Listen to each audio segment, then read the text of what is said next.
I love Persona 3 as much as any other Persona enjoyers out there. Persona 3 was my first entry to the Persona series. I played the original on the PS2 as a 10-year-old, and just like any other 10-year-old, my poo-poo pee-pee brain cannot process the intricacies of this complex game. So I stopped playing and kept practicing Naruto jutsus in my room.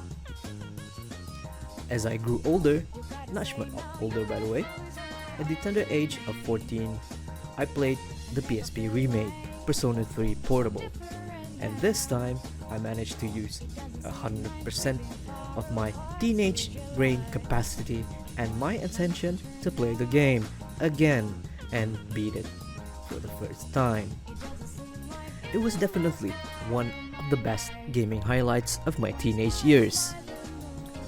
The game literally changed me from being a closet nerd and introvert to someone who managed to talk to the girl I liked back in high school, who also rejected me soon afterwards. However, that is not the point. Among the modern 3D Persona games, I feel like Persona 3 is almost often the one being swept under the rug in conversations with Persona fans in general. I mean, look at the number of cultured Persona fan media generated over the years, and it is nowhere close to the numbers of Persona 4 and Persona 5. While I have no qualms with either Persona 4 or Persona 5, I think it is outrageous that the game that kicked off the series into what we know it as today does not get as much attention and affection as the games that came after it. Is it because of the accessibility for not being able to be played on modern consoles and PC for the longest time? Is it not as good as Persona 4 and Persona 5 in terms of story and gameplay? Or maybe it's because the waifu choices are kinda meh. I'm not sure. But what I do know is this remake of a remake of a port of a remake is pretty amazing. I have replayed Persona 3 Portable on PC last year in preparation for Persona 3 Reload. I was a little confused and kind of surprised they decided to just port the PSP game onto PC. It is this exact same game as the PSP version. There is no proper keyboard and mouse integration. It was a lazy port, for a lack of a better word. I still somewhat enjoyed my Persona 3 Portable playthrough since I last played it when I first hit puberty. So that was a long time ago. The simplistic UI and design, while still having that smooth and crisp Persona menu animation, is still there. And it gives me a huge wave of nostalgia playing it through again for the first time since I was a teenager. Hearing Burn My Bread on the main menu and enjoying the creative memes and parodies back then is one of my favorite pastimes as a growing teenager. The story and gameplay was the main selling point of the games though. It is, to me, just like any other Persona fan would agree, a one of a kind at the time. A visual novel with turn-based combat, blasphemous socializing in my video game. I can't even do that in real life. So what makes Persona 3 good and stands out from any other JRPG of its time? You know, say what you want about Persona 3, but Atlus really pulled a rabbit out of their hat with this one. The concept of mixing the two very different video game genres together actually turned out very well. Although I have to admit, I very rarely play or read a visual novel. A 13-year-old me was actually genuinely interested in visual novels because of the anime Clannad, everyone's first visual novel anime adaptation.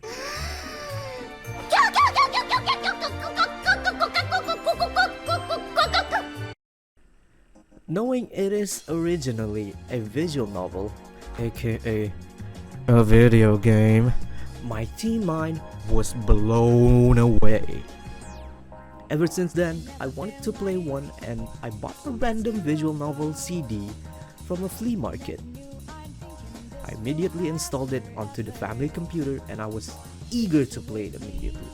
Little do I know, the random visual novel I bought was also an aerial game. It's a pretty obscure mid-2000s visual novel. I don't know where I put the CD away, but I hid it somewhere. Or maybe I just threw it away in fear of my parents finding out. I also forgot the name of the visual novel until I wrote this essay, but I looked it up recently, knowing it has a very simple name and the setting is in a ski resort. And from that, I know it's something related to snow. Maybe it has snow in the name? So I narrowed my search and finally found the game. The title of the Arrogate visual novel is Snowdrop. As soon as the game booted up, it played an intro movie anime opening style, and my prepubescent neurons were activated. And I asked myself, why is the anime girl not wearing clothes? So I knew that this is not the sort of game that I can play when my parents are not, and to play myself, not saying that I played with myself. Back to the point. Years went by and the Windows ME family computer was left untouched pretty much. Just sit at the corner of our house, living room, and just a few years ago we decided to throw it away. Am I sad that I can't play that visual novel anymore? No, not really. Like I mentioned before, I forgot I played it random Arrogate visual novel as a kid before writing this, so it didn't really affect much. The point being is that was my first genuine introduction to the world of visual novels, and I have read a few along the way as well. I also finally managed to read Clannad and other Key Studio works. One of Key's visual novels piqued my interest as I was playing more than any other, Little Busters. Little Busters is your run-of-the-mill visual novel set in a high school, quirky group of characters that you'll get to know and be involved with the story. I am not going to spoil the story, but what made it stand out to me is the JRPG-like fighting simulator and a baseball simulator sandwiched in between the story bits, the visual novel bits. So I was genuinely impressed and surprised that a visual novel managed to have these integrated in the game as a part of the story. Usually, a visual novel only has, a novel with pictures. Sometimes it's moving, sometimes it's not moving. The quote-unquote gameplay part of a visual novel usually only involves a constant clicking of the left mouse button or a spacebar, whichever is your preferred input to move from one line of dialogue to the other. And that is the only quote-unquote gameplay you get for the next however many hours of reading. To some people, that can be boring, and I am one of them. Having both a fighting sim and a baseball sim in Little Busters made me somewhat enjoy going through the long wall of text in a standard visual novel.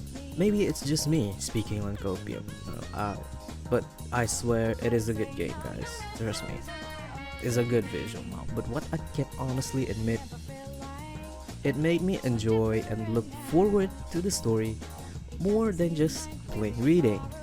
Again, to reiterate, I am not a visual novel guy generally. I read a few and that's it. Did I complete the visual novels I played?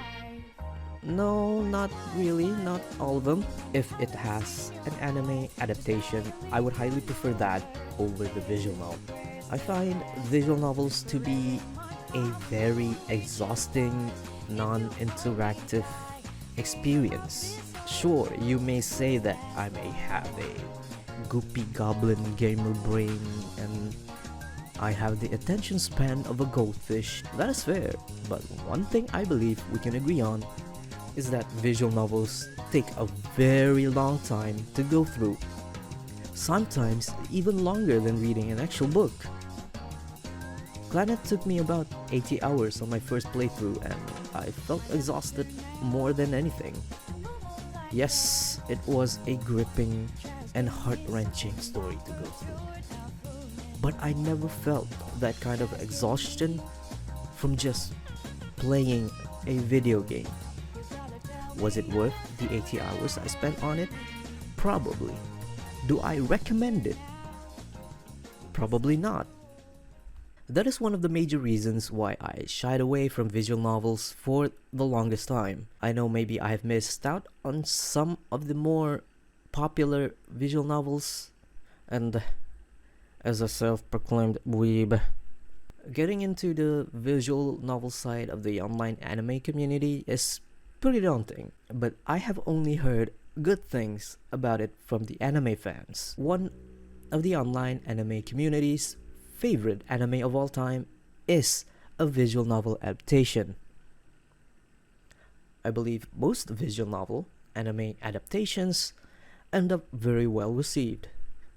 I know there are some misses, but when they hit, they hit hard. Okay, after that long anecdote and tangent, let's go back to the topic of Persona 3. I went on that tangent because I wanted to make a point on how important and monumental it was for having a turn-based JRPG in a visual novel. Or is it actually a visual novel inside of a turn-based JRPG? Either way, just like what Little Busters did, it made me care for the visual novel part in a way no other visual novels ever did. If I want to be better at the JRPG aspect of the game, I need to also be good in the visual novel part of the game. It tricked me into caring for each character and their social links, and in turn, it made me accidentally fall in love with the game's story. Bro, sure, cool, that's a cool story about Persona 3. But this is a Persona 3 Reload review, right? Oh yeah. Hold on a moment. Menu and UI, swish, swoosh, very smooth animations. Much like Persona 5, character redesign is very nice, just like Persona 5. Most of the story is unchanged from the original, but there are new story bits here and there, which is cool. Level design and combat are so good and very fluid, very like Persona 5. Social links are fully voice acted, which is amazing. Can we get married? Bruh. Not like Persona 5. Persona Fusion is still super complicated, just like Persona 5. The new soundtrack is like the old soundtrack, but better. You can play the game on all consoles and PC. 9 out of 10, a very good remake of a remake of a port of a remake. Thus, I end the review with a poem. I am thou, and thou art I, as souls lost and self-mortifies. Death's embrace be my alibi. Please notice me, senpai. Subscribe and like. Thanks.